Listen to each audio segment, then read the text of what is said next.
Lydia. Let me say hello to Mitch. Mitch, good morning. How are you today? Good morning, teacher. I'm pretty good, thank you. Excellent. Very nice. I was telling Mickey about my neighbor, a very sweet lady. She's, 65, 67, and she lost a leg in an accident. And she asked me to call the telephone number of the hospital was wrong, so we had to look up in internet for the phone number of the Eisenhower Hospital Mhm. in Rancho Mirage in California. So we're looking for the phone number for the doctor. The doctor number was not Fisher, was Flesher. Mm. But when I asked, finally, after I don't know how much we spent there, but after I told the person, hey, well, what, and then she says, what do you want to know? Well, we want to know if her right foot finally arrived because she needs to put it under the prosthesis. And then she says, yeah, it just arrived last night. So the lady went up like crazy and she says, oh, my foot, I have my foot. Now she has a foot. And so she needs to go to the US next week to install it, to have it installed. It's a prosthetic implant. Mhm. In addition to the leg, the bottom of the leg. Mhm. So, well, that's a long story to explain why I couldn't do the class right away that day. Don't Sorry, worry. but it was No, for a don't good worry, cause. teacher. Was very Thank you. important. Thank you for your understanding. Yeah, the lady is a sweetheart. The lady is a fantastic person. Really, really, really. Very generous. So, well, so now she's going to have a complete leg with food and everything. Yay. Okay, well, let's take a little reading about short stories, the analysis, context, and criticism about short stories. So I truly like short stories because they allow us to express our creativity, to express our feelings, emotions, ideas, concepts, um, conceptions, and misconceptions. But then people say, and why literature? And I just read this and I found it incredibly interesting and thoughtful provoking. Let's see if we want to read it, please. Who wants to who wants to please read the first paragraph? Why study literature at Sure. all? Are Okay. you sharing, teacher? Oh no, I'm sorry. I'm sorry. Let me share. Thank you, Mitch. Did you see a PDF in WhatsApp, right?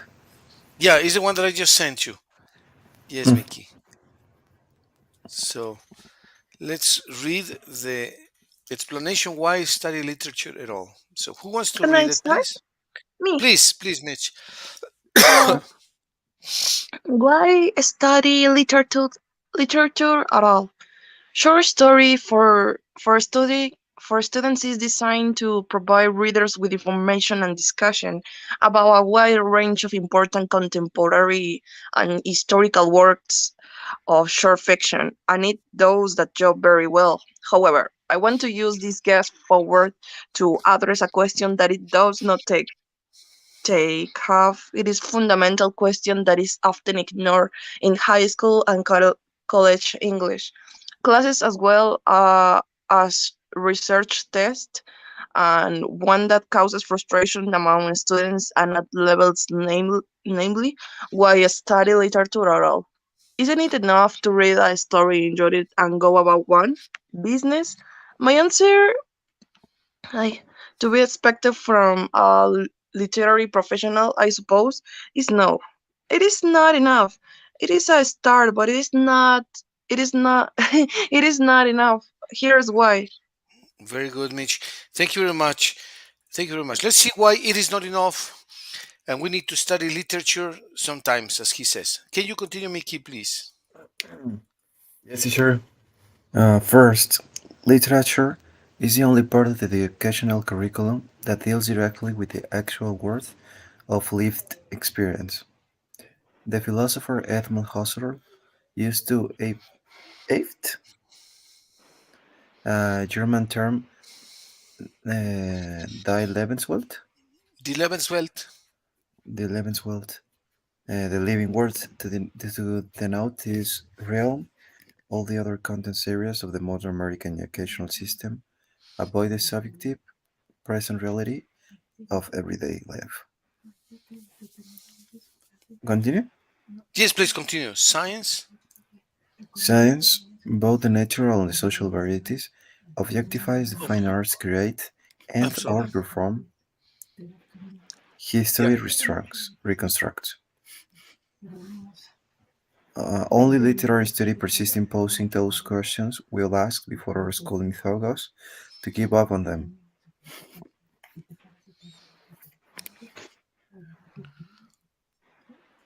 Okay. Only Continue? literature. Yes, please. Only literature. Only literature gives credibility to personal perceptions, feelings, dreams, and the stream of consciousness. That is our inner voice. Literature wonders about infinity, wonders why God permits evil, wonders what will happen to us after we die. Literature admits that we get our hearts broken, that people sometimes cheat and get away with it, that the world is a strange and probably incomprehensible place.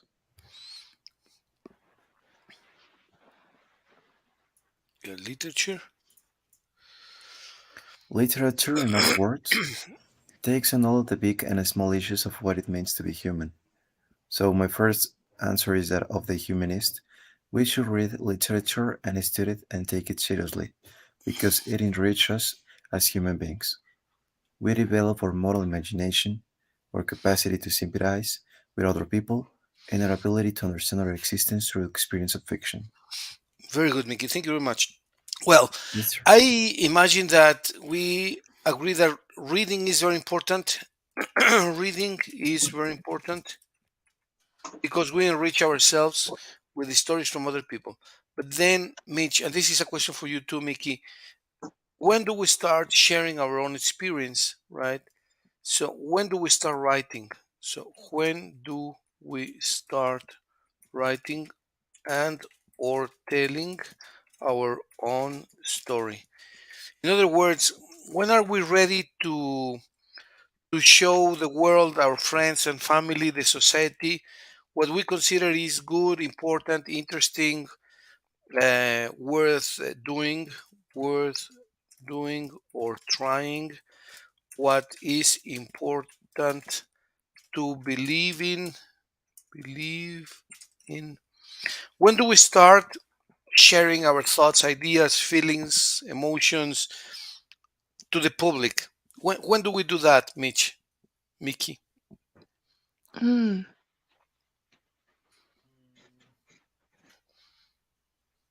Probably when Mm, something important through happened to through a us. conversation,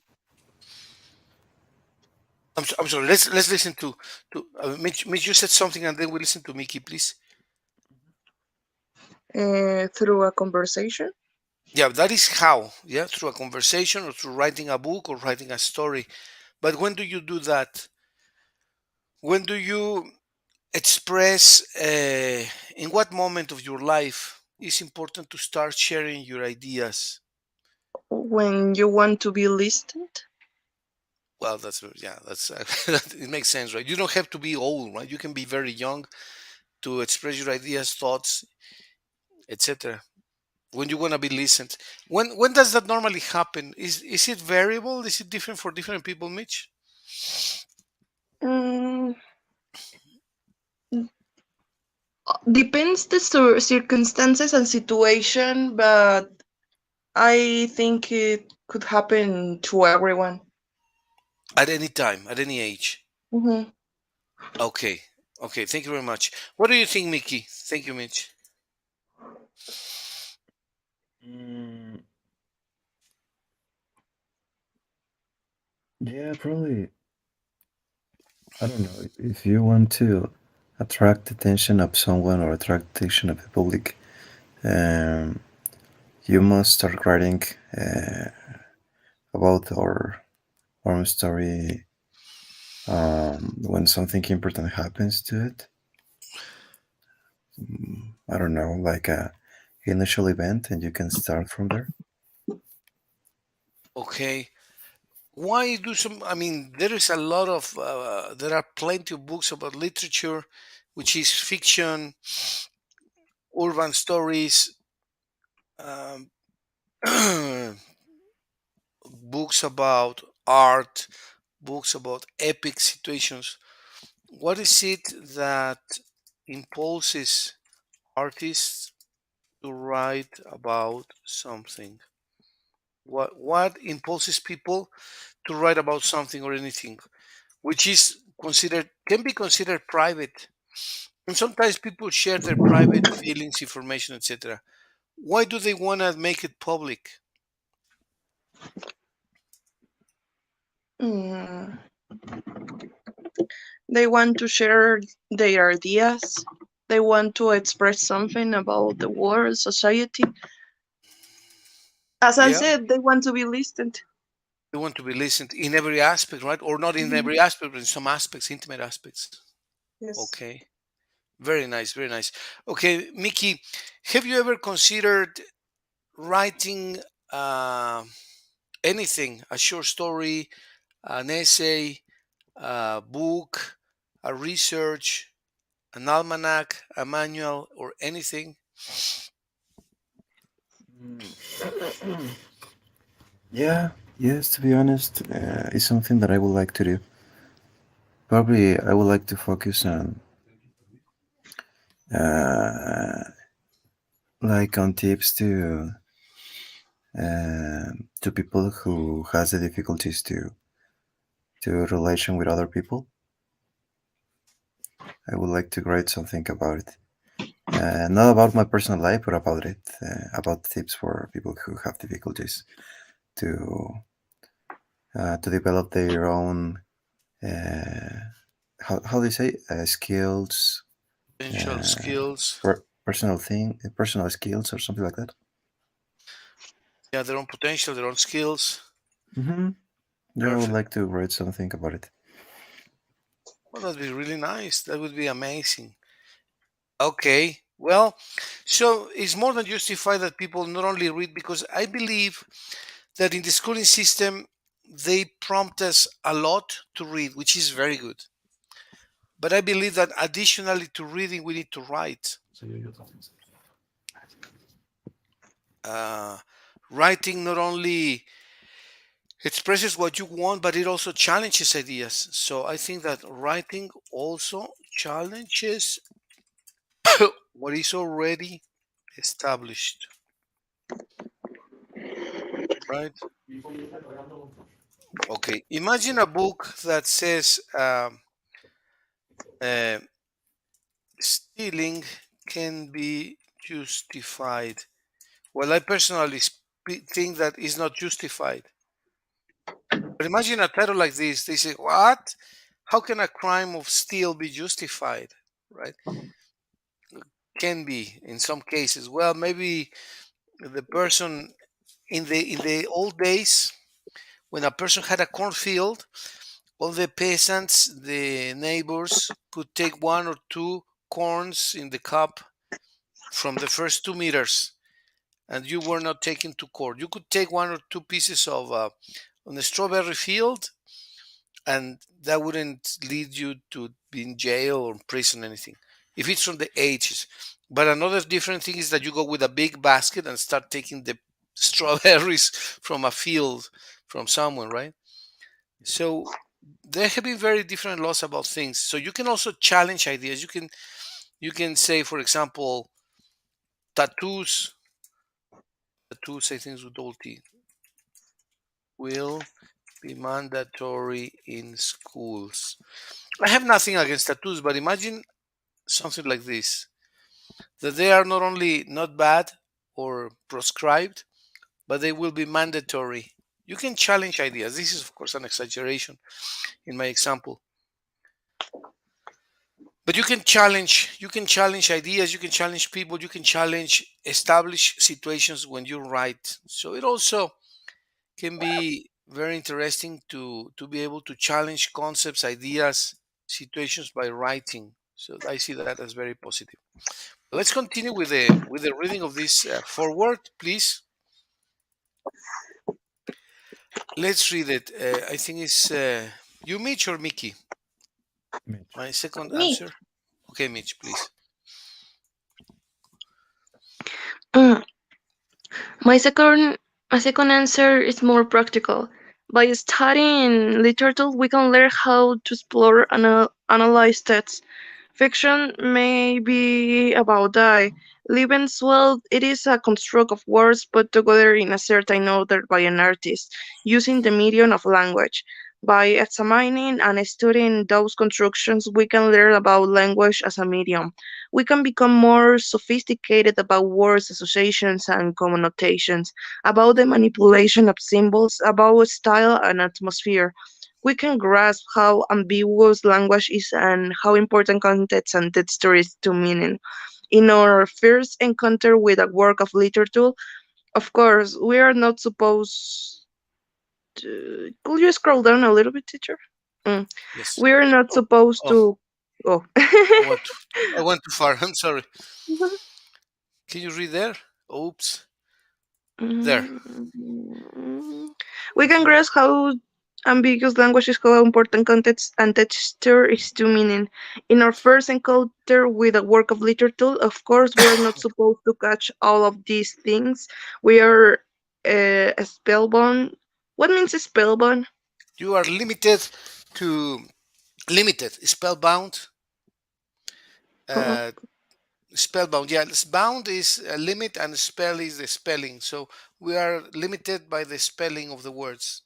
okay, thank you. We are spellbound just as a writer wants us to be.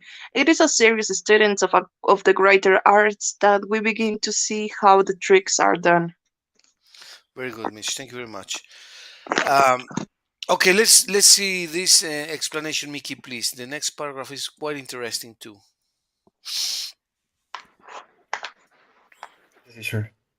Please. Um, is this but right? Seeing the tricks. Oh yeah, sorry. Yeah, seeing the tricks, which is another way of saying developing analytical and close reading skills, is important above and beyond its intrinsic literary educational value. These skills transfer to other fields and enhance critical thinking of any kind. Understanding how language is used to construct text is powerful knowledge. It makes engineers better problem solvers, lawyers better advocates and courtroom practitioners, politicians better rhetoricians, marketing and advertising agents better sellers, and citizens more aware consumers, as well as better participants in democracy. This last point is especially important because rhetorical skills work both ways. When we learn how language is manipulated in the making of tests, the result is that we become less susceptible when language is used to manipulate us. Okay, that is an important idea as well. We know that language can be used for many things. Many of them are very positive, but some other times language can be used to manipulate people. Um, are you aware of that? Do you agree that sometimes people use language to manipulate us through language? Have you seen that, Mitch, Mickey? Yeah, Yes, so many times. Okay. Can you give an example of a text or an argument which is led to manipulate us? For example, uh, when the person how to communicate us, they use a lot of words that the average people tend to don't know what it means, and for that they think, oh, this sounds logical. It is true. Yeah, there's a lot of these people seems to be very intelligent. Must be true. And if you do a deep research, it's nothing to be with the reality. Yeah, that's true. That's very true. Thank you, Mitch. Do you Can you provide an example of a text, Mickey, in which we try to manipulate others. Mm, well, for example, some speeches from what's his name, Hugo Chavez or Maduro. It's like they try to be like motivational, but at the end, they have a purpose, and the purpose probably is only to get benefit from the people. Yeah, yeah, exactly. Most speeches from politicians actually tend to manipulate the mass, the population, to do what they want, to join the army, to fight for your country. Yeah, it's nice to fight for the country, but one thing is to fight for a true, real cause, and the other is to fight because we have a political interest in the oil wells of a certain country that has a lot of petrol or oil, right? So that, or have you seen in caricatures or in comedies or cartoons the phrase, if you truly loved me, you would buy me that necklace with gold and diamonds. Of course, this is an exaggeration, Yeah, that happens. but it happens, right? Yes, sure. Okay. And we can use this both ways. Also, boys also manipulate girls, right? So this is a standard example of how language is used to manipulate people. So we want to avoid that by becoming aware of all the susceptible and details that language has. Let's read the third reason why it is literature important, right? Do you want to read the next paragraph, please? Me, yes. Mitch? Uh, Yes, please. my Mitch. third reason is related to the second. When we begin to see literature as created artifacts of language, we become more sensitive to good writing in general. We get a stronger sense of importance of individual works, even the sums of words and word combinations. We begin to understand Twain's Twains, and Mark the Twain's. Twain's delicious proverb. The difference between the right and word and the most right word is the difference between lightning and lightning bug, getting beyond the enjoyment only. A stage of literature get us closer to becoming markers of words, arts, themselves. I am not saying that studying fiction will turn every student into a Faulkner or a Shakespeare, but it will make us more adaptable and effective writers, even if our art from ends. Could you scroll down, teacher? Thank you. uh, from ends being to office memo of or the corporate annual report. Okay, very true. Well, just as a note, William Faulkner was, I believe, a Nobel Prize winner of literature in the US. Can you crawl on William? Can you check down or Google William Faulkner? Yes, James sure. William Faulkner. I think he was a Nobel Prize winner of literature from the US. I think. Yeah, Nobel Prize.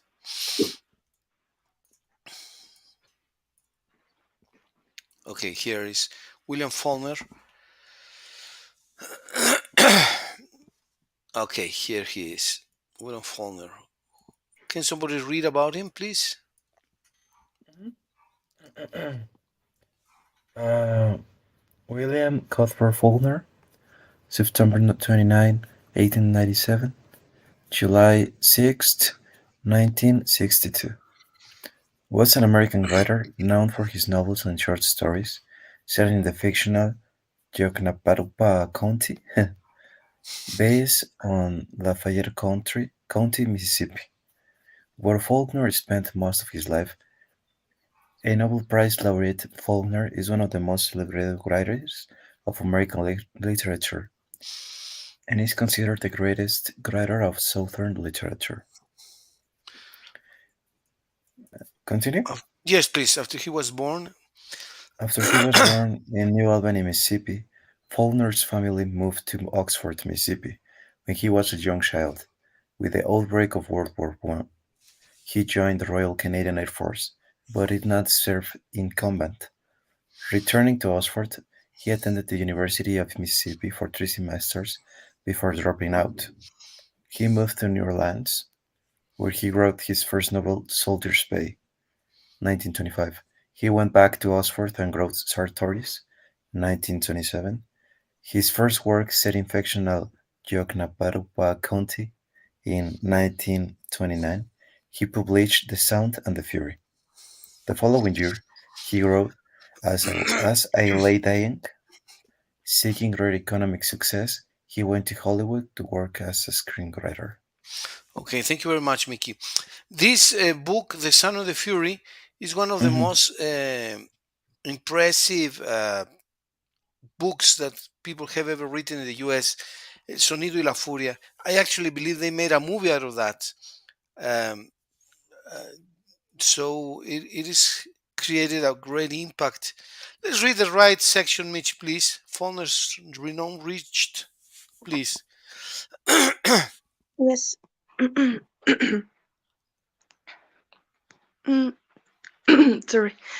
Um, Faulkner's renown reached its peak upon the publication of Malcolm Cowley's The Portable Faulkner is his being awarded the 90 19, for 19, 19, 1949, 49. 1949 Nobel Prize in Literature for his powerful and unique contribution to the modern American novel.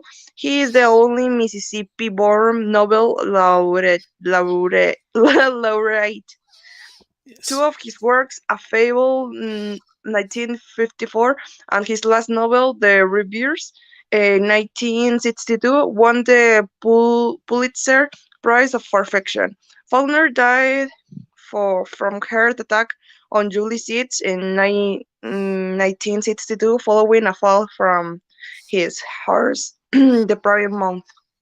Okay, that was just an idea of who William Faulkner is, which is one of the best writers, not only of the U.S. but one of the best writers from the world, from history. Well, finally, let's read the last paragraph that talks about studying short stories. Why is that so interesting? Studying short stories. Who wants to read this, please? Me, teacher. Okay, Mickey, please. Studying short stories, then, can help students become better readers, better writers, and even better human beings. But I want to close with a warning. If your study and exploration of the craft, history, context, symbolism, or anything else about a story starts to rob it of the magic you felt when you first read it, it is time to stop. Take a break, study another subject, shoot some hoops, or go for a run. Love of reading is too important to be ruined by school. The early 20th century writer Willa Cather, in her novel My Antonia, has her narrator Jack Burden tell a story that he and Antonia heard from two old Russian immigrants when they were teenagers. These immigrants, Pavel and Peter, told about an incident from their youth back in Russia that the narrator could recall in vivid detail 30 years later.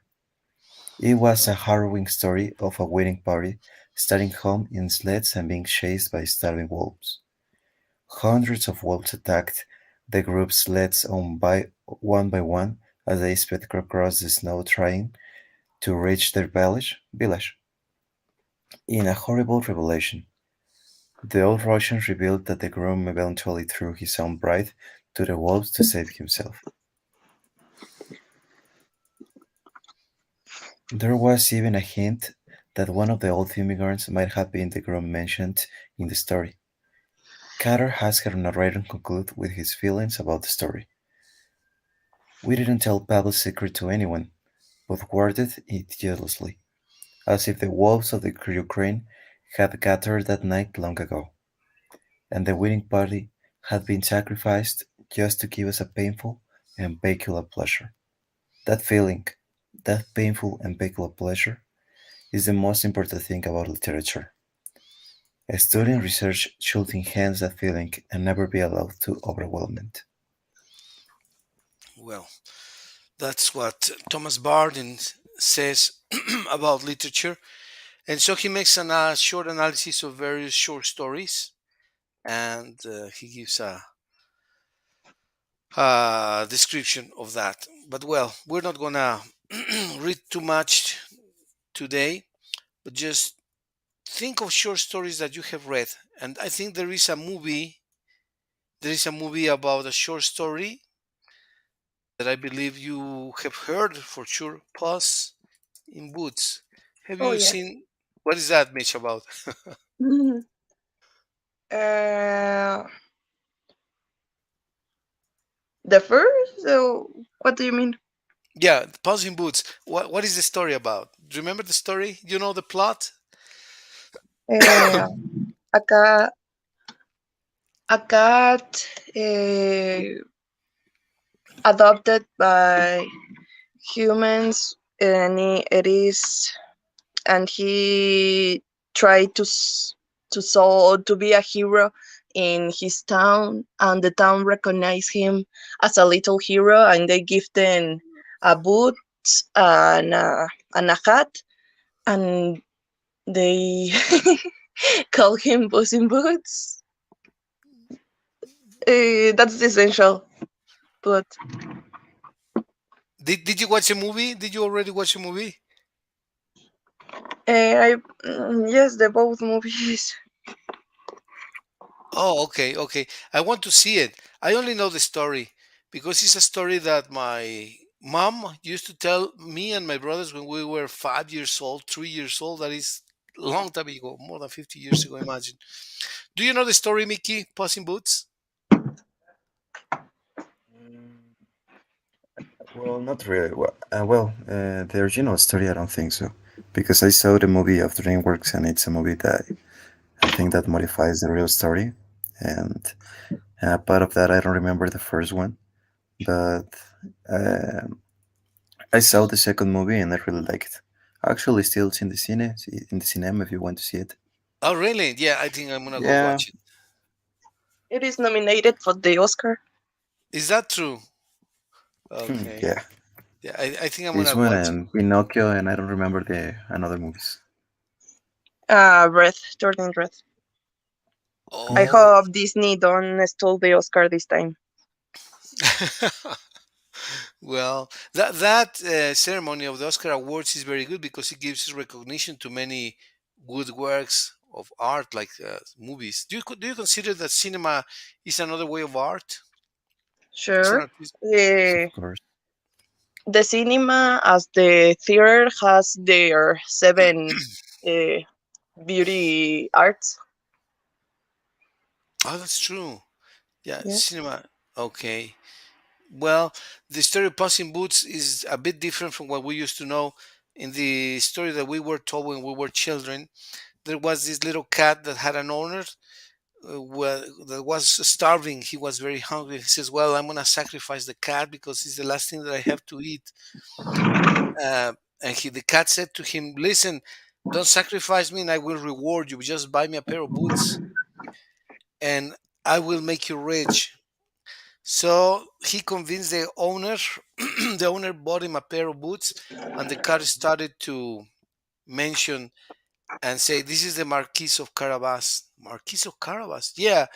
If you don't donate some wheat or some corn or some vegetables to him, he's gonna be taking revenge. He's gonna kill you because he's terrible, he's overwhelming, and he's very powerful. So he started to scare the population about the marquis, who was the owner, right? And he started to collect things for him, and it he made him the cat made him rich and wealthy to telling funny stories about the boss, the Marquis of Carabas, the Marquis de Carabas. Very, very funny story, right? So it makes you think that by helping your last ally, because the cat was his ally, was an alliance, right? His partner, helping his ally, not only made him survive, but also become very wealthy and rich and prosperous in that place. I haven't seen the movie, but I'm gonna go watch it. But I remember that when I was little, the Gato con Botas or Puss in Boots was my favorite story. I really loved it, and well, Yeah, it that's was that. a good one. What other short stories you remember besides Puss in Boots, which I believe is from Charles Perrault? Uh, Red I Riding Hood. remember Little Red Riding Hood. Yes, another one, Um, Cinderella. yeah, of course. Cinderella. Um, The three. Ah, the three piggies. The three little, the three little piglets. I think they call them piglets, which is Oh. small yes. pigs, little piglets or three little pigs. Another one, Robin Hood. Robin Hood, of course. Mm, the Lion and the Mouse. Okay, well, yeah, the lion and the mouse. The turtle and the rabbit. Yeah, that's another short story. They call them the tortoise and the hare, but it's exactly the same as a turtle and the rabbit. Okay. Okay, these are from the fables of Aesop, the Aesop fables. We also have the fox and the raven. Remember this? Yeah. Fox and the raven. Fox and the raven, or the crow. I think they call him the crow. Yeah, I think that was correct. Uh, Goldilocks and the Three Birds. Goldie Locks and the three bears, right? Yeah. They were three, Humpty right? Dumpty. Hmm. Yeah. Which one? Which was the other one? Humpty Dumpty. Humpty Dumpty. Is it like this? Humpty. I guess so. Let me check really quick. I think it is Humpty Dumpty. That's from where? Remember? Humpty Dumpty. Yeah, Oh. uh, I think this is it. Humpty Dumpty, right? Let's see. It says, but this is story. Where's the moral of mhm. Humpty Dumpty? Is it a I don't horror story? remember. Okay, let's read here. I remember just there is a egg that has to crash from tall wall. I don't know. Okay, so it says it was an egg. Flip. Lewis Carroll. Oh, Lewis Carroll is the one who wrote Alice in Wonderland, which is another short story. Remember Alice in Yes. Wonderland? Did you read that yet? I see the movie. You saw the movie. Yeah, Okay, I saw the movie. is it good? Yeah. Uh, well, I think that the first time that I saw the movie, I think that I didn't like it, but when I see it again, a little bit older, um, I really liked. Okay. Well, all these short stories, of course, these are mostly not American because many of them were French. For example, Passing Boots are written from Charles Perrault. Can you please Google Charles Perrault, which is was a French writer? Charles Perrault. Can you please Google him and try read something about him? He's the original writer. Okay, this is him, Charles Perrault. Let's read about him. Who is one of the? Oh, okay. This is not in English. This is in Italian, I think. Let's Google about Charles Perrault. Charles Perrault. Who wants to Google about him and read about what he did, please?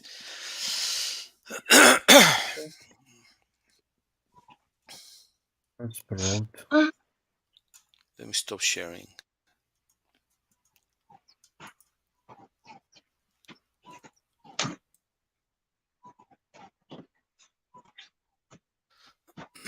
Share the screen.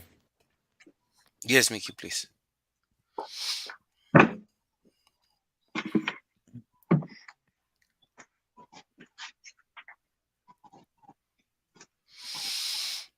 Okay, here. All right.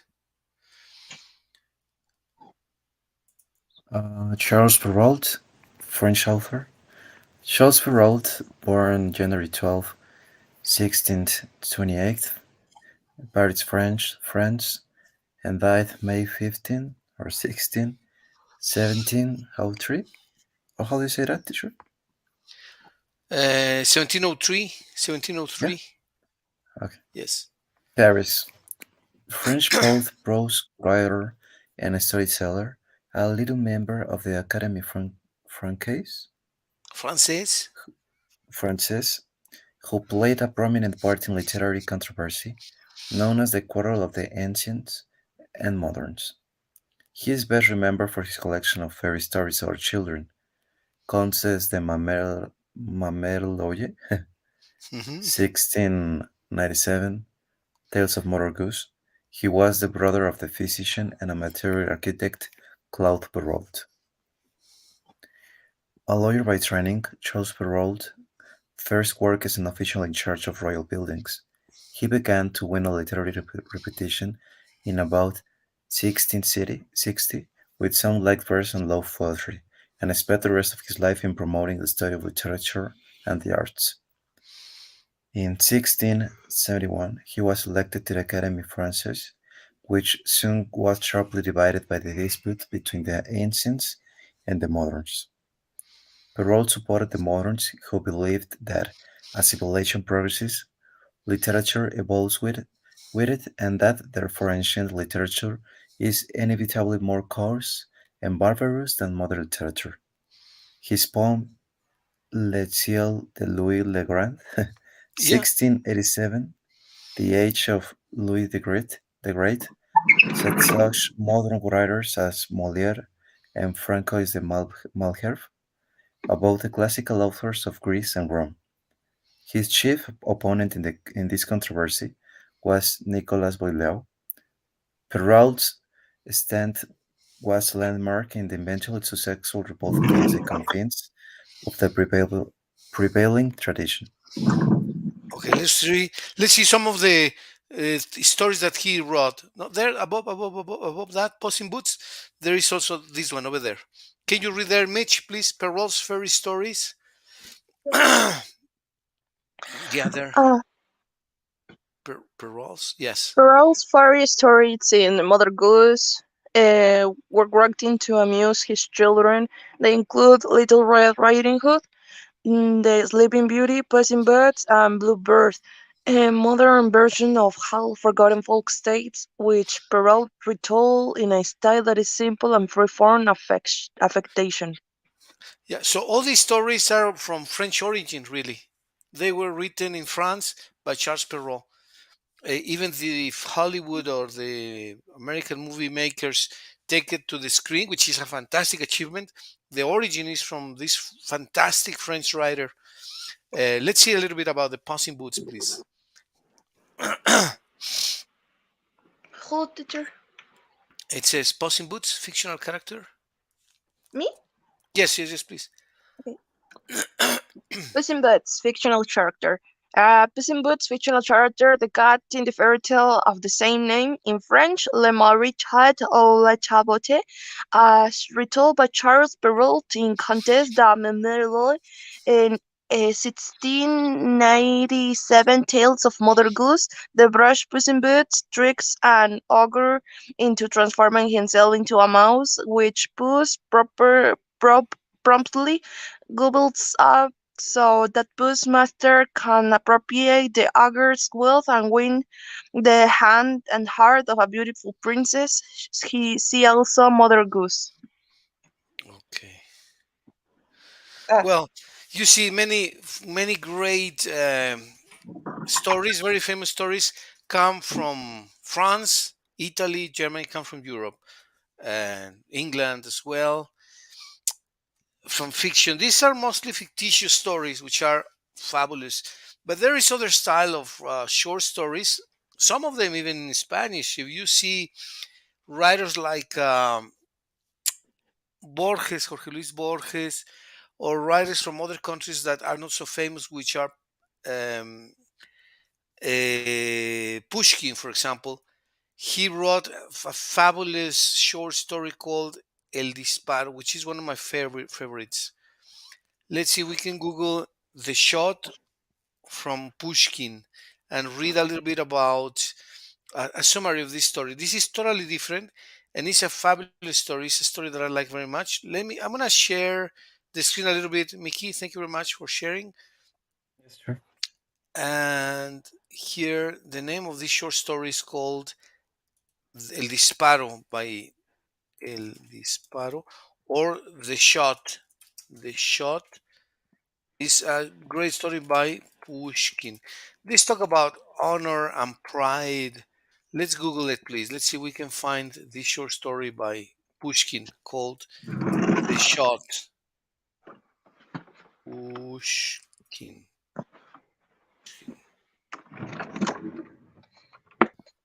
Oh, here it is. Okay. Okay, let's. Who wants to read about it? It's very interesting and it's worth to read it completely when you have time. Very, very nice story.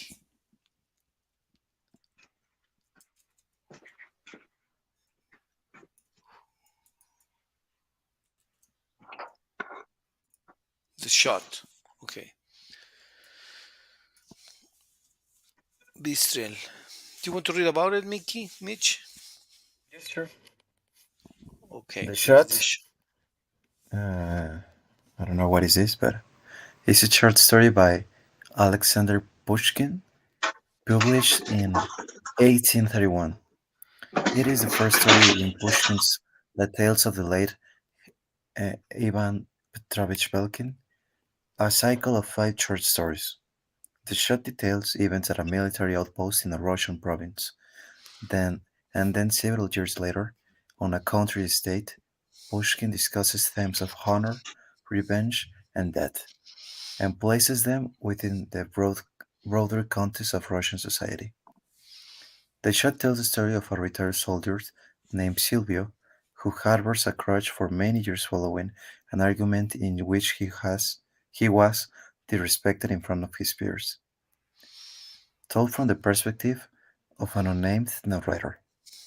The story concludes with Silvio returning to seek his revenge against the men who wronged him, the Count. Okay. Mm, Pushkin's. Pushkin's inspiration for the shot was a combination of his own personal experience, as well as the works of his peers. Pushkin himself noted that Silvio's character was influenced by the writing of fellow Russian Alexander Bekstusev, Bestuchev. Al Bekstusev. Although a short work, the shot served as an influence to later Russian literature, including Fyodor Dostoevsky's Notes from the Underground. This story remains popular and relevant for modern readers. It gives readers insights into 19th century Russian society, and the air of mystery surrounding Silvio serves to attract and retain readers. Yeah, it's really, really interesting. Let's. I don't think it talks about it. Let's see. Setting. What about for elements? Plot Summary? summary. Okay, yeah, let's read the plot summary. Mitch, can you read the plot summary, please? Yes. Uh,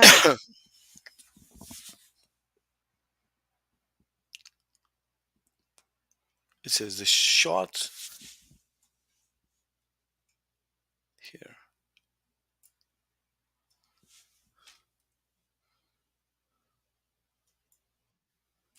Oh, I think Mitch got disconnected here. She's back. Okay.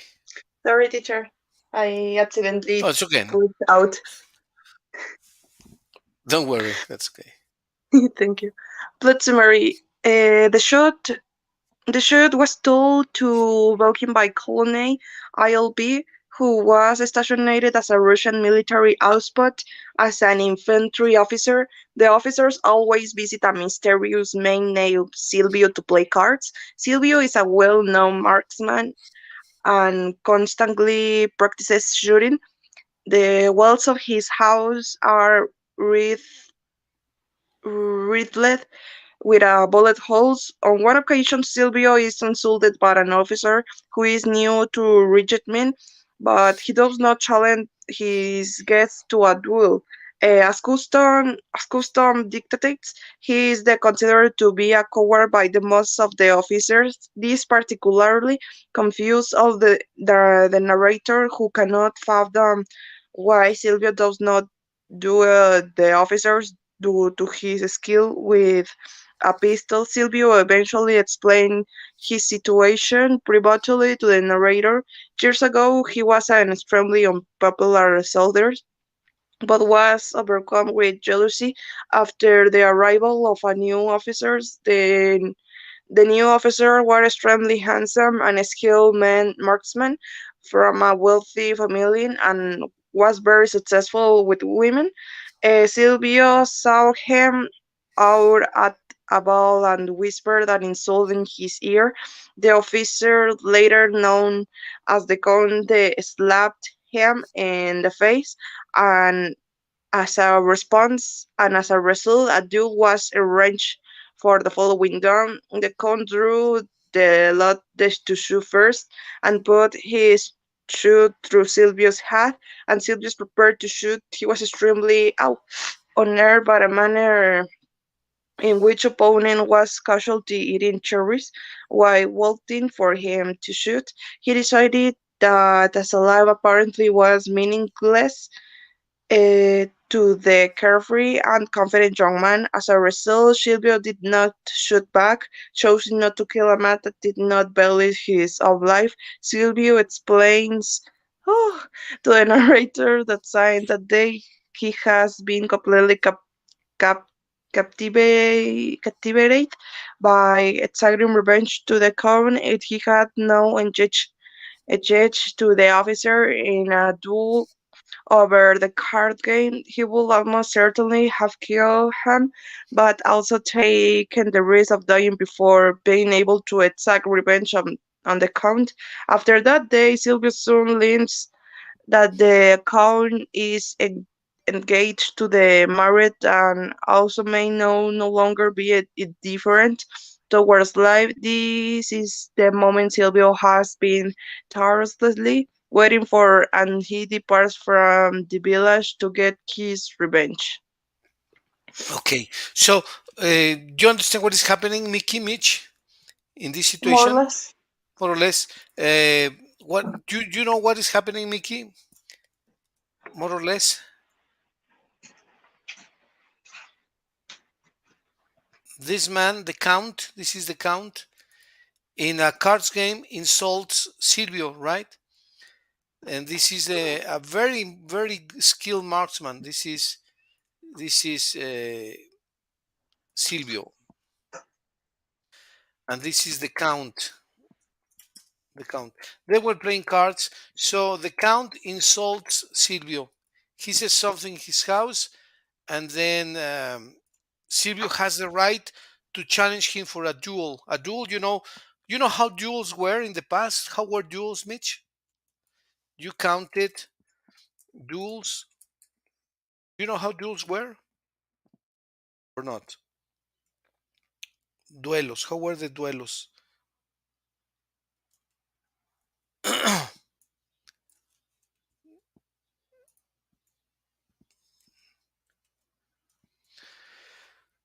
Do you know Mitch or Mickey?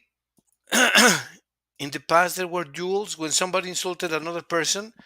They had a shootout. They counted 15 steps, and then the person who was insulted shot first, right? And then if you kill the person, well, you are satisfied. But if you miss, the other person has the right to return the shot, right? So in this case, Silvio was insulted by the count, but did not challenge him to a duel. So the people in the regiment considered, oh, Silvio's a coward. What happens is that he was expecting to take revenge in a more important situation. So one day he he challenged this man, and they drew lots. They have a hat, and they take odds. In other words, they echan a suertes who's gonna shoot first. It turned out that the count shot first and missed. Right, so they counted 15 steps, 15 steps, and Silvio and the count he shot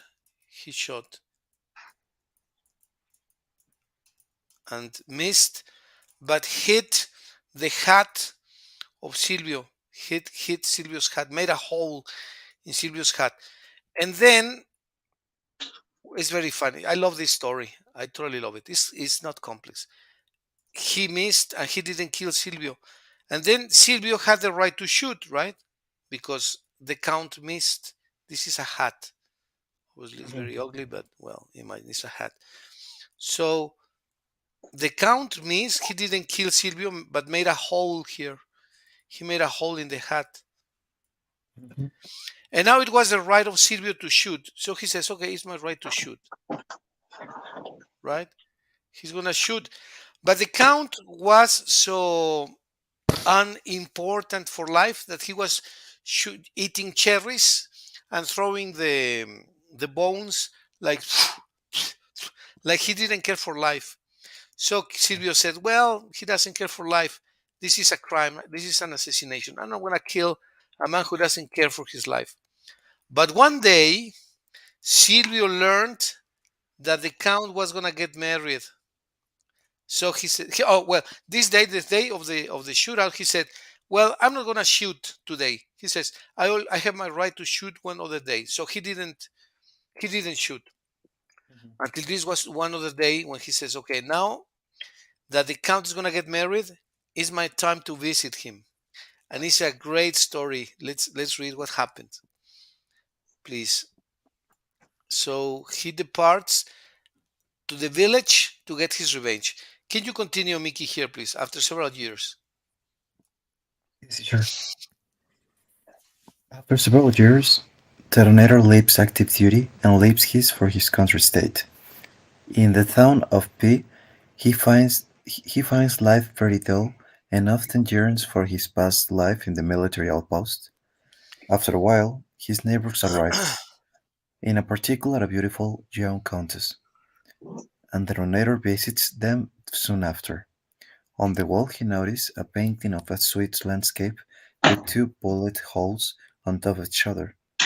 The narrator, seeing this, tells his neighbor about a man he knew in the army who was an extraordinary shot, and tells the Count of Silvio. The Count is overcome with fear, and begins to tell the narrator that it scribes that Silvio chooses not shoot the unarmed Count. Rather, he wants to draw lots for a new duel. The Count again I draws the think right to Mickey, shoot first. Mickey, I'm Oh, sorry. I think you skipped a line. The narrator sing tells the neighbor, and then the count is overcome with fear. sorry, teacher. Yes, yes, yes. The Count is overcome with fear and begins to tell the narrator that he was Silvio's opponent, and shortly after his wedding, Silvio claimed his right fire his response shot. The Count describes that Silvio chooses not shot not shoot the unarmed Count. Rather he wants to draw lots for a new duel. Draw The Count lots is again echar a suertes, el derecho a disparar. That's what means to draw lots for a new duel. okay. The Count again draws the right to shoot first, but is nervous and misses, and the bullet ends up in the painting of a Swiss landscape. As Silvio aims to shoot, the Countess enters the room. Silvio takes pity on her and instead of firing upon the Count, shoots the painting in almost exactly the same spot as the Count. Silvio again spares the Count's life, yet he demonstrates how easily he could have killed the Count. Knowing he could have killed the Count, Silvio satisfies his conscience and proceeds to leave the house, never to be seen again. We learn later that Silvio was killed leading a regiment in battle, in the Greek Revolution, in combat against Ottoman forces. Well, so he had the right to shoot the count in the duel, but he says, no, not today because you don't care for life, right? So what happens? He waits until the count is going to be married. And when the count is going to be married, or is married, he visits him in the village. So he goes to the village and says, hey, count, it's me, it's Silvio, remember me? And the count gets very, very nervous. He says, oh, kill me now. You have the right to shoot me, but do it right before my bride arrives. It's actually his wife now. And Silvio takes time, he's waiting, he's having a lot of pleasure of the moment of revenge. And the countess, la condesa, comes out and says, what is this? And the count says, it's a joke. And then Silvio says, well, your husband likes to joke. He insulted me one day, just joking. Another day, he made a hole in my hat, making a joke. He has always been joking, and now I want to joke with him a little. And the countess starts to cry and says, oh, please forgive him his life, and this and that. And the count becomes very embarrassed and says, hey, well, stand up, don't cry. And he tells Silvio, hey, are you going to finish this soon or what? And Silvio says, well, let's draw lots again. And the count is going to shoot because he wins the lot. He takes lots and he draws first. So the count is very nervous and misses. So he makes another hole in the hat in a picture, in a painting. This is a painting, and the count makes another hole here, right, with a pistol. Mhm. And Yeah. then Silvio says, well, now I'm going to shoot you. And he aims at him, and the countess faints, se desmaya la condesa, right? And Silvio moves the gun around like this, moves the gun, and aims and makes another hole right here on purpose, 2 centimeters from the original one. And that is the story of the painting. And then he says, well, now I'm satisfied. So he doesn't shoot the count, but makes a hole next to the previous one that the count made here by mistake. So it's a tremendous story, very famous and very strong. And it tells you a little bit about what is pride and honor and different various feelings. I recommend that you read it. It's really, really interesting, Mitch. What It's It's a what short was the story, name of teacher. the story, teacher? there's the story, yes, it's available. The story about the shot is available. It's very short and it's in But English what, and Spanish. but what was the name? Uh, In Russian. The shot, the The shot, shot. Oh, okay. the shot by Pushkin. It's a fabulous, probably my favorite short story from any Russian writers. It's a short story, but it's very, very strong in feelings, emotions, what is pride and honor, and it describes many, many feelings. I recommend you read it. You're Yes, gonna love teacher. Thank it. you very much. Yeah. Well, let's take a little break then, and when do we meet again for another lesson, for another session, Mitch, Mickey? Well, we start classes tomorrow, so uh, our session must be in the afternoon. I don't know which days are better for you, teacher. And if we can define a single schedule, well, will be great. Yes. So Yeah, we'll continue with this schedule and don't try to fail to it. yeah, Hmm. exactly. That'd be great. For me, Monday is clearly a day which I could do. Mhm, okay. I At what finish time? classes at Monday at 5. Could be after 5, maybe Mhm. 5:30, 5 or 5:30 Monday would be great. So we established Monday, right?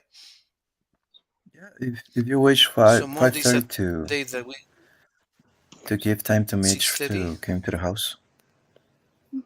Okay, 5:30 to 6:30. Perfect. Is that good, Mitch? Monday. Yes.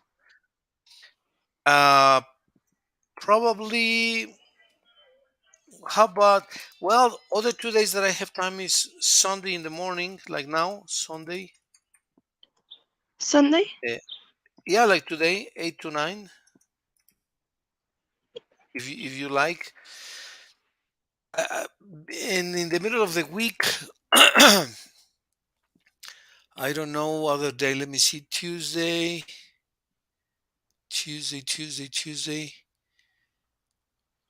Well, probably Tuesday. But Tuesday, I finish classes at 4, 7 to 4. But then I Mm, get home sometimes 4:35. Then I eat at 6, and then I have a class from 7 to 9 in the mm, language center. And Wednesday,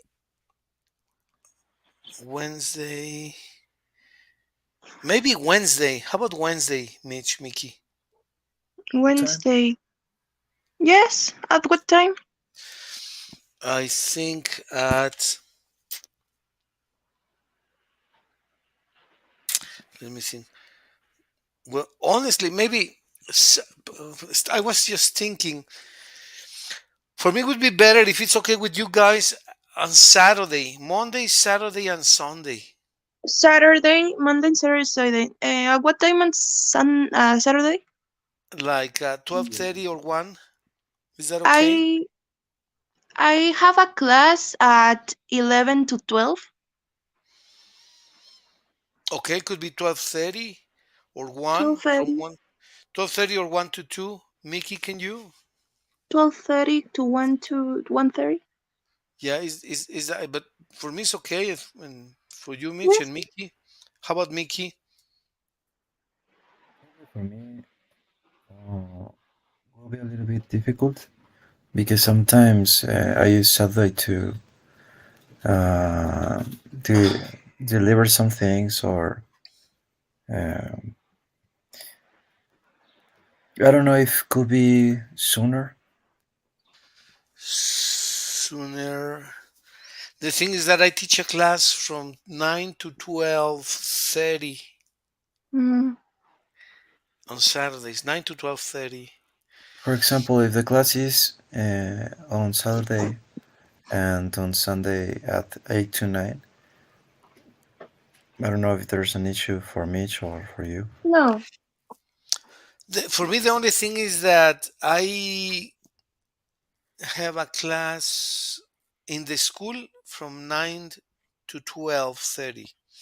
Mm, And then the time it takes me to go from here to the school is other 20 minutes. So oh. Mm. that's the only issue. So I will have Or to. another way, for example, we can establish on Monday and on Sunday. But Right. probably on Saturday for me would be a little bit difficult. Okay. For example, I heard that you said on Wednesday you have time. I don't know what time. Wednesday, I have to teach 1 hour of class in the afternoon. I don't remember at what time, if it is at 5 to 6 or. No, it's only, let me think. I need to teach 1 hour. It's advisory. I don't remember if it's 5 to 6 or 6 to 7, Mickey. But probably we could do it on Wednesday. We could do it on Wednesday, maybe Wednesday from 5 to 6, or 6 to 7. Let me check on that, okay, please? But for sure, I have to do something. I don't remember if it's 5 to 6 or 6 to 7, Wednesday. Let me check, Okay, but can teacher. be, what time is better for you guys? 6 to 7 or 5 to 6? If It's the same. it's both are good for me. Okay. Is it also okay for you, Mitch? What? Wednesday, 5 to 6. 5 to 6. Yes. Yeah. Okay. Well, so maybe we can have this schedule. Let me show you.